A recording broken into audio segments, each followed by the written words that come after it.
जब सुमन पे बैठते हैं ध्यान करने के लिए तो और ही चीज आनी शुरू हो जाती है दिमाग में, क्योंकि शैतान बैठा हुआ है दरवाजे पर। वो शैतान अपनी शैतानी दिखाता है, मन को घुमा देता है, विचलित करता है हमें, हमारी आदतें जो बनी हुई हैं उस रास्ते पे फिर ले जाता है। तो वैसे में क्या है कि बार बार उस तरफ से ध्यान को हटाते चले जाओ, बार बार भुला दो उसको। और मैं एक छोटा सा नुक्ता बताया करता हूं कि ध्यान अगर करना चाहते हो सच्चा ध्यान, तो वो अगर तुम्हें 2 सेकंड 5 सेकंड के लिए भी जो इंसान कर लेगा, तो मैं कहता हूं कि बार बार उसको याद करेगा और वो जिंदगी में वो अभ्यास करना सीख जाएगा कि जब भी कभी आप अभ्यास के लिए ध्यान के लिए बैठते हो, एकदम निश्चिंत होके सब चीजों का त्याग करके, अपने आसपास को नहीं अपने आप को भी भूल जाना। ये ना सोचना कि मैं क्यों बैठा हूं, हम तो सोच के बैठते हैं कि ओहो ये टाइम हो गया, थोड़ी देर तो मैं बैठ लूं। थोड़ी देर क्या बैठ लेगा, टाइम की गिनती करने के लिए बैठना तो अभी बैठे हुए हैं, हम सभी बैठे हुए हैं, सबका ध्यान लगा हुआ है। मेरी तरफ ध्यान है, मैं क्या बोलता हूं, क्या देखते हो मेरी तरफ, ये ध्यान ही तो है। वैसे भी दुनियादारी की सब चीजों का ध्यान करते हो, ये है ध्यान। जब तुम ध्यान और अभ्यास में बैठते हो तो दूसरी चीज की ओर ध्यान नहीं होना चाहिए। लेकिन कईयों का मन तो अब भी भागता है, यहां से बैठे बैठे भी घूमता है।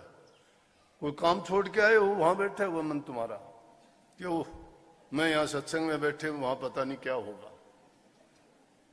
लेकिन फैसला कर लेते हो कोई नहीं, अब तो आगे तो आगे, अब जो होगा वो देखा जाएगा।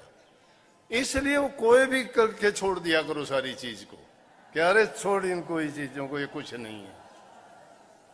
जब उनको तुम इस तरह से पीठ दिखा दोगे ना, तो ध्यान करने में कोई आपको ज्यादा कष्ट नहीं उठाना पड़ेगा, दुख नहीं उठाना पड़ेगा।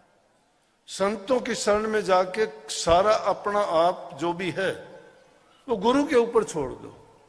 गुरु के ऊपर छोड़ देने का ये मतलब नहीं कि रोटी भी छोड़ दी कि गुरु खिलाओगा तो खाऊंगा, नहीं।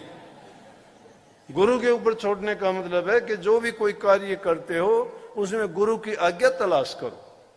गुरु ने जो ज्ञान दिया है उसमें कोई हमारे लिए ऐसी बात तो नहीं बताई कि गुरु के बताए हुए काम के विरुद्ध हम काम करते हैं या वो निषेध कर्म करते हैं जिसको गुरु ने कहा है कि ऐसा ना करो। अगर ऐसा कर्म करते हैं तो इसका मतलब हमने गुरु की बात नहीं मानी। क्यों कही, अपना मन जब तक गुरु के मन के अधीन नहीं करोगे तब तक तो ये दुख यूं ही भोगने पड़ेंगे। तब तक ना कोई भजन बनेगा, न सुमन बनेगा, ना कोई अभ्यास बनेगा। गुरु की शरण में जब गए हो तो अपना तन मन धन हर प्रकार से गुरु के समर्पित हो जाओ। और समर्पित होने का मतलब होता है कि आदमी अपनी मन से कोई काम ना करे, अपनी इच्छा से कोई काम ना करे, हर चीज में गुरु की मौज और तलाश करे। अब कई बार देखा जाता है सत्संगी गलत तो काम कर देते और कहते गुरु की मौज है। अरे गुरु की मौज कहाँ हुई दोस्तों, ये मौज तेरी है, तू करता खुद है, नाम गुरु का लगाता है। गुरु कहता है कि गलत कर कोई, बोला ना गुरु की मौज है ये। गुरु की मौज अगर होती तो गुरु तुझे स्पष्ट कहता। या कई आके कहते हैं कि जी सपने में आप आए थे और आपने कई टकराते हैं, आपने मुझे ये कार वो कहा, मैं बोला मैं ये बैठा, मैंने तो कहा नहीं। सुपनालन कहा तो मान ले उसका कौन था, मैं था भी नहीं। ये बात है, ये बहानेबाजी क्यों लगाते हो? साक्षात जो तुम्हारे सामने बैठा है और वो तुम्हें बात बताता है उसको तो इग्नोर करते हो, उसकी ओर तो ध्यान ही नहीं करते। उससे तो खुद ही आप चतुर बन जाते हो कि मैं बहुत बुद्धिमान हूं, इसको कहां पता है, ये तो यूं ही बस कह देता है। लेकिन असली बात तो मैं जानता हूं ना। यहां जब आता है तो जीव में अहंकार आ जाता है। अहंकार इंसान को गिरा देता है। क्यों गिरा देता है? वो भी एक वासना है, वो भी एक विषय है, वो एक विकार है। विकार रहित तो होगे ना, उसके लिए आपको अपनी जांच करनी पड़ेगी। इसलिए नाम का जब सुमरण करते चले जाओगे तो उससे जब जो जो अपने हृदय के दर्पण पर लगी हुई धूल उतरती चली जाएगी तो उसमें सच्चाई आपको स्पष्ट नजर आने लगेगी। और जब जो धीरे धीरे अभ्यास करना शुरू कर देगा, मैं कहता हूं उसके पाप कर्म भी अपने आप ढीले पड़ जाएंगे। जिसने ऐसा करता है उसके जब ये कर्म ढीले जब पड़ने शुरू हो जाते हैं तो सोच लो कि अभ्यासी है। जो अभ्यासी होगा उसको अपने आप ज्ञान भी हो जाता है। ये मामूली चीजें हैं।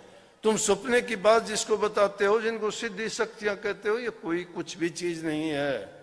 ये तो इतनी सहज चीज है, तुम देख के हैरान होते, बाजीगर का खेल है ये तो कुछ ही दिन में आ जाएगा तुम्हें। जिस चीज की सिद्धि करोगे वो सिद्धि तुम में आ जाएगी। बता दूंगा तरीका मैं। दूसरे के मन को भी पढ़ लोगे कि क्या चाहता है, क्या करना चाहता है, ये कैसा इंसान, जान लोगे, सहज बात है। लेकिन अपने बारे में जानने का प्रयास पहले करो। जो इंसान अपने आप को टटोल लेता है, अपने आप को जान लेता है ना, वो खुदा को जान लेता है। जो अपने आप को नहीं जाना, खुदा को क्या खाक जानेगा। चंद दिन का जीना है, जीवन बहुत छोटा है। ये मत सोचो, कोई भरोसा नहीं है इस जीवन का। लेकिन जब तक हैं हम, जब तक सांस तब तक आस। और सीधी इस बात यह है कि परमात्मा को पाने में कोई कठिन बात भी नहीं है। दुनियादारी की तरफ से मन को हटा के एकदम प्रभु की तरफ मन को जोड़ दीजिए। सारी व्याधि, सब बीमारी, सब तकलीफ, सब परेशानियां सब दूर हो जाएंगी। क्यों? वो परेशानियां हमने अपना रखी हैं, उनसे हम खुद चिपटे हुए हैं। उन्होंने हमें नहीं पकड़ा है, हमने अपने आप लगाई है। वो बंधन पे बंधन लगा लिए हमने। सोचते हैं हम ही करता धरता हरता हम हैं, हमने ये मकान बनाना है, हमने बच्चों की शादी करनी है। अरे सब के सब धरे रह जाते, तुम चले जाते हो, बच्चे की शादी नहीं हो, मकान भी नहीं बना, तुम्हारा वो काम भी नहीं हुआ, जो सोचे सब छोड़ के क्यों चले गए? तो अपनी चेती होत नहीं, प्रभु चेती तत्काल बलि चाहो, आकाश कोर पर भी उठायो पताल। हमारी चेती नहीं होती, जो मालिक चेतता है वो होती है। तो मालिक से यारी कर लो ना, उसी से यारी कर लो, हमें कुछ करने की जरूरत ही नहीं पड़ेगी। और वो उस यारी का माध्यम है नाम। इसलिए नाम भक्ति पर जोर दिया करता हूं मैं कि नाम भक्ति करो। और नाम भक्ति कहां से मिलेगी? गुरु भक्ति से। और गुरु भक्ति कब मिलेगी? जब वे गुरु की शरण दृढ़ करके पकड़ोगे।